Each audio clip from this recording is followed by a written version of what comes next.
నేను ఎంతగానో ఎదురు చూస్తున్న ఇష్టకామేశ్వరి అమ్మవారి టెంపుల్ రైడ్ స్టార్ట్ అయిందండి. దుమ్ము గట్టిగానే పడుతుంది. జీపుకి 8 మందిని చొప్పున తీసుకెళ్తారు. జీపు కొంత దూరంలో ఆగిపోతుంది. ఏ జీపులో వెళ్ళామో ఆ జీపులో రావాలండి.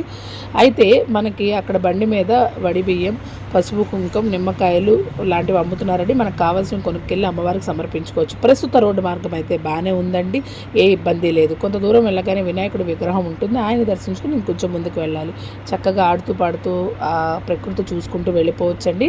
మనకు పెద్ద దూరం అయితే ఏమీ లేదు. ఇది కూడా అమ్మవారి టెంపుల్ రానే వచ్చింది. మనం ఇలా క్యూలోకి వెళ్ళి నుంచోవాలి. ఒక్కసారిగా 5 చొప్పున మమ్మల్ని లోపలికి పంపారండి అమ్మవారి గుడిలోకి. మేము లోపలికి వెళ్ళి అమ్మవారిని దర్శించుకుని అమ్మవారికి నుదుటిన బొట్టు పెట్టి బయటికి వచ్చామండి. రాగానే వాళ్ళు మాకు భోజన ఏర్పాట్లు చేశారు. 10 వాళ్ళు భోజనాలు మొదలు పెడతారండి.